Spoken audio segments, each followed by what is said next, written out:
जय हिंद। नमस्कार साथियों, कैसे हैं आप सभी लोग। उम्मीद करते हैं कि आप सभी लोग अच्छे होंगे और आप सभी लोग की तैयारी जो है बिल्कुल ही अच्छी तरीके से चल रही होगी। तो साथियों, आज की इस क्लास में हम सभी लोग जो है आरआरबी ग्रुप डी एग्जाम 2026 के लिए जो है टॉप ऐसे इंपोर्टेड और चुनिंदे प्रश्नों को देखेंगे जो कि साथियों आपके एग्जाम के लिए जो है काफी ही इंपोर्टेंट है। तो आप इस क्लास को बिल्कुल अच्छी तरीके से लास्ट तक देखिएगा और इस क्लास में दिए जाने वाले इन सभी क्वेश्चनों को आप अच्छी तरीके से जरूर याद कर लीजिएगा, जिससे कि आप जो अपने एग्जाम में सभी क्वेश्चन को आसानी तरीके से बना पाएंगे। और साथियों, आपके आरआरबी ग्रुप डी डी का जो एग्जाम डेट है ये आ भी चुके हैं और आप लोग का जो एग्जाम है साथियों ये आपके 3 अगस्त से स्टार्ट होगा और आपके 21 अगस्त तक आप लोग का आरआरबी ग्रुप डी का एग्जाम चलने वाले हैं। तो जिन भी साथियों का यहाँ पे पेपर इस बार 2026 में आरआरबी ग्रुप डी का है और यदि आप एग्जाम देने जा रहे हैं तो आप इस क्लास को बिल्कुल अच्छे से देखिएगा। यहाँ से प्रश्न आपके एग्जाम में साथियों 100% आपको देखने को मिलेंगे।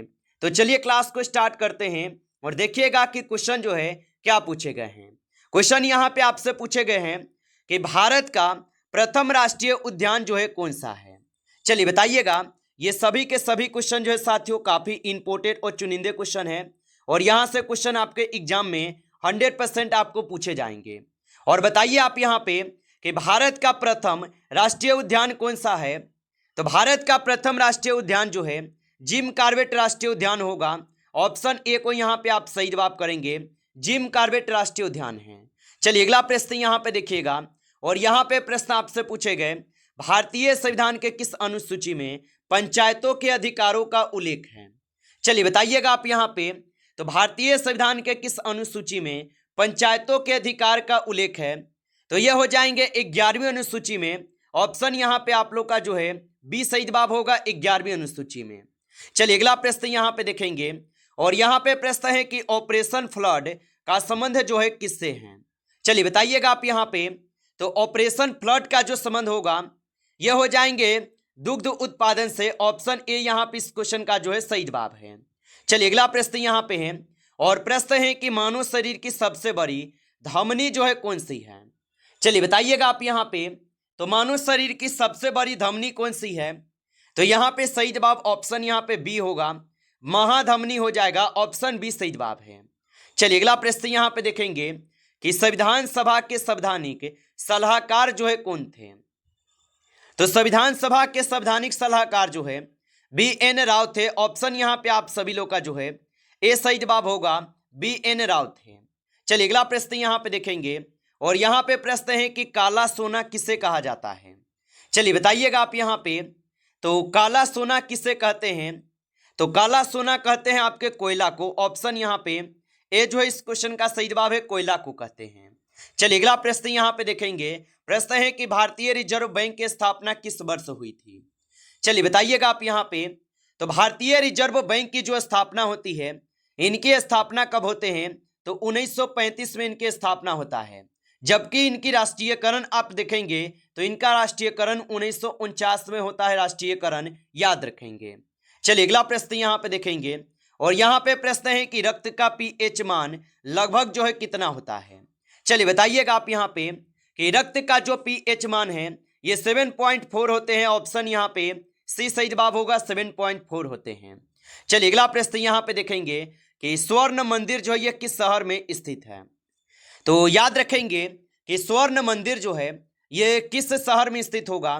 तो स्वर्ण मंदिर जो है ये स्थित है अमृतसर में। ऑप्शन यहाँ पे बी कीजिएगा, अमृतसर में होगा।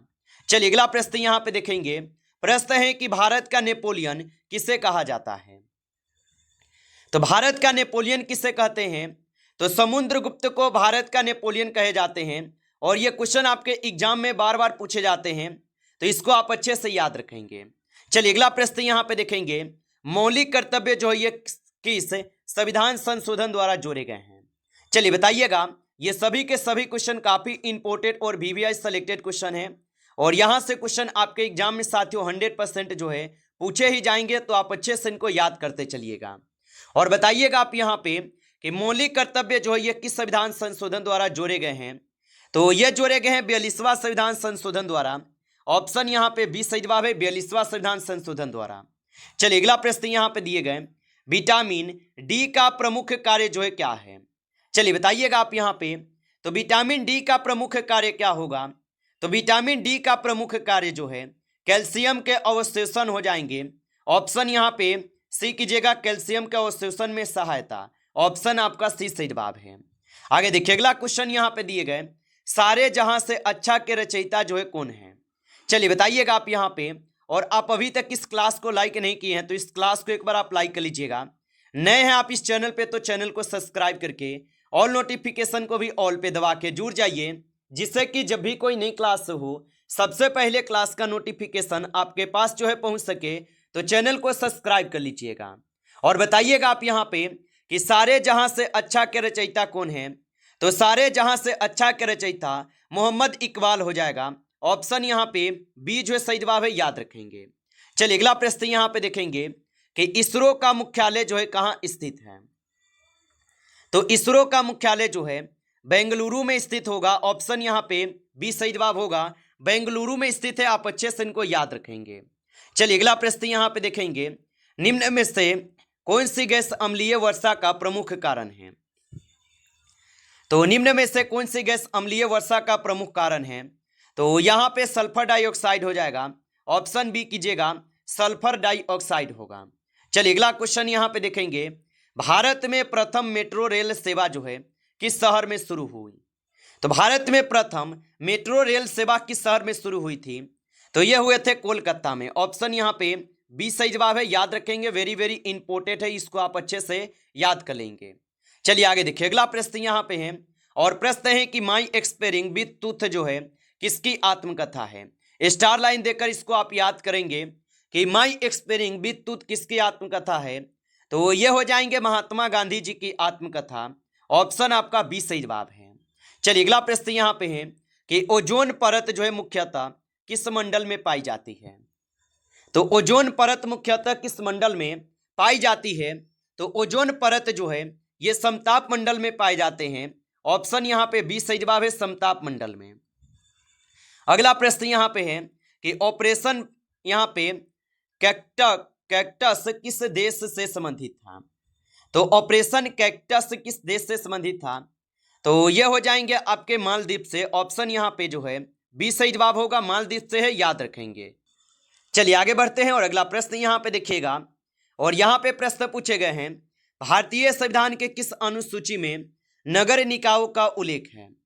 तो भारतीय संविधान के किस अनुसूची में नगर निकायों का उल्लेख होगा?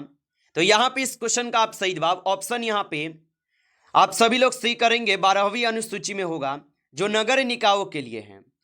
चलिए आगे देखते हैं अगला प्रश्न यहाँ पे देखेंगे और यहाँ पे प्रश्न पूछा है, बॉम्बे प्लान का संबंध जो है किससे था? तो बॉम्बे प्लान का संबंध किससे होगा? तो बॉम्बे प्लान का संबंध है आर्थिक विकास से। ऑप्शन यहाँ पे बी सही जवाब है, आर्थिक विकास से होगा। चलिए अगला प्रश्न यहाँ पे देखेंगे, मानव शरीर में इंसुलिन का स्राव जो है किस ग्रंथि से होता है? तो मानव शरीर में इंसुलिन का स्राव किस ग्रंथि से होते हैं? तो ये होते हैं अग्नाशय से। ऑप्शन यहाँ पे सी सही जवाब है, अग्नाशय से होगा। चलिए अगला प्रश्न यहाँ पे दिए गए, मैग्ना कार्टा पर हस्ताक्षर किस देश में हुए थे? तो मैग्ना कार्टा पर हस्ताक्षर किस देश में हुए थे? तो मैग्ना कार्टा पर हस्ताक्षर हुए थे आपके इंग्लैंड देश के तरफ से। ऑप्शन यहाँ पे बी सही जवाब होगा। चलिए अगला प्रश्न यहाँ पे देखेंगे, प्रश्न है कि भारतीय संविधान का कौन सा अनुच्छेद शिक्षा के अधिकार से संबंधित है? तो भारतीय संविधान का कौन सा अनुच्छेद शिक्षा के अधिकार से संबंधित है? तो ये हो जाएंगे आपके अनुच्छेद 21A। ऑप्शन यहाँ पे बी सही जवाब है। चलिए अगला प्रश्न यहाँ पे देखेंगे, प्रश्न है कि नाभिकीय रिएक्टर में सामान्यतः किस ईंधन का उपयोग जो है किया जाता है? तो नाभिकीय रिएक्टर में सामान्यतः किस ईंधन का उपयोग होता है? तो इसमें आपके यूरेनियम 235 का होता है उपयोग। ऑप्शन यहाँ पे बी सही जवाब है। आगे देखिए अगला प्रश्न यहाँ पे है कि दामोदर नदी को किस नाम से जाना जाता है? तो दामोदर नदी को किस नाम से जानते हैं? तो दामोदर नदी को जानते हैं किस नाम से? तो यहाँ पे इस क्वेश्चन का आप सही जवाब ऑप्शन बी करेंगे, बंगाल के शोक के नाम से जानते हैं। आगे देखिए अगला प्रश्न यहाँ पे दिए गए और यहाँ पे प्रश्न आपसे पूछे गए, भारतीय राष्ट्रीय कांग्रेस का जो प्रथम अधिवेशन है ये कहाँ आयोजित हुआ था? तो भारतीय राष्ट्रीय कांग्रेस का प्रथम अधिवेशन कहाँ आयोजित हुआ? तो ये आयोजित होते हैं कहाँ पे? तो ये मुंबई में होते हैं। ऑप्शन यहाँ पे बी सही जवाब होगा, मुंबई में होता है। आगे देखिए, अगला प्रश्न यहाँ पे दिए गए कि ओम का नियम किस राशि के बीच संबंध बताता है? तो ओम का जो नियम है ये किस राशि के बीच संबंध बताता है? तो यहाँ पे आप सही जवाब ऑप्शन यहाँ पे सी करेंगे, विभव धारा और प्रतिरोध के होगा। ऑप्शन सी सही जवाब है। चलिए अगला प्रश्न यहाँ पे है, सर्वाधिक विद्युत ऋणात्मक तत्व जो है कौन सा है? तो सर्वाधिक विद्युत ऋणात्मक तत्व कौन सा है? तो यहाँ पे आप सही जवाब ऑप्शन आप सभी लोग ए करेंगे सही जवाब, सॉरी ऑप्शन बी करेंगे सही जवाब, फ्लोरीन हो जाएगा। ऑप्शन बी सही जवाब है। चलिए अगला प्रश्न यहाँ पे देखेंगे कि नीति आयोग का जो गठन है यह किस वर्ष हुआ था? तो नीति आयोग का गठन किस वर्ष हुआ? तो नीति आयोग का गठन जो है 2015 में होता है। ऑप्शन यहाँ पे सी सही जवाब है। चलिए अगला प्रश्न यहाँ पे देखेंगे, भारतीय अंतरिक्ष कार्यक्रम के जनक किसे कहा जाता है? तो भारतीय अंतरिक्ष कार्यक्रम के जनक किसे कहते हैं? तो यहाँ पे इस क्वेश्चन का आप सही जवाब जो है ऑप्शन यहाँ पे क्या करेंगे? तो ऑप्शन यहाँ पे आप लोग बी करेंगे, डॉक्टर विक्रम साराभाई होगा। ऑप्शन आपका बी सही जवाब है। आगे देखिए अगला प्रश्न यहाँ पे दिए गए, प्रश्न पूछा है कि निम्न में से कौन सा विटामिन जल में घुलनशील है? तो निम्न में से कौन सा विटामिन जल में घुलनशील होगा? तो विटामिन सी जो है यहाँ पे जल में घुलनशील विटामिन है। ऑप्शन डी कीजिएगा इस क्वेश्चन का सही जवाब। चलिए अगला प्रश्न यहाँ पे देखेंगे, प्रश्न है कि अखिल भारतीय किसान सभा की स्थापना किस वर्ष हुई थी? तो अखिल भारतीय किसान सभा की जो स्थापना होती है, इनकी स्थापना होते हैं कब? तो इनकी स्थापना जो होते हैं ये 1936 में होते हैं। ऑप्शन यहाँ पे आप लोग का बी जो है सही जवाब होगा। आगे देखिए अगला प्रश्न यहाँ पे दिए गए, प्रश्न है कि भारतीय संविधान की प्रस्तावना में कितनी बार न्याय शब्द का प्रयोग हुआ है? तो भारतीय संविधान की प्रस्तावना में कितनी बार न्याय शब्द का प्रयोग हुआ? तो इसमें 3 बार हुए हैं। ऑप्शन यहाँ पे सी सही जवाब है, 3 बार। चलिए अगला प्रश्न यहाँ पे देखेंगे, और यहाँ पे प्रश्न पूछा है, काली मिट्टी मुख्यतः किस फसल के लिए उपयुक्त मानी जाती है? तो काली मिट्टी मुख्यतः किस फसल के लिए उपयुक्त मानी जाती है? तो ये माने जाते हैं कपास के लिए। ऑप्शन यहाँ पे आप लोग का जो है सही जवाब है, कपास के लिए ये माने जाते हैं। आप अच्छे से इनको याद रखिएगा। नमस्कार साथियों, इस क्लास में जो है टॉप आपके 35 क्वेश्चन थे जो काफी इंपॉर्टेंट क्वेश्चन थे। साथियों यदि आपको क्लास अच्छा लगा हो तो आप इस क्लास को लाइक कर लेंगे। नए जुड़े हैं आप इस चैनल पे तो चैनल को भी आप सब्सक्राइब करके ऑल नोटिफिकेशन को ऑल पे दबा के जुड़ जाइए, जिससे कि जब भी कोई नई क्लास हो सबसे पहले क्लास का नोटिफिकेशन जो है आपके पास पहुंच सके। तो आप इस चैनल को सब्सक्राइब कर लीजिए। चलिए फिर मिलते हैं आपसे नेक्स्ट टॉपिक के साथ नेक्स्ट क्लास में। तब तक के लिए जय हिंद, जय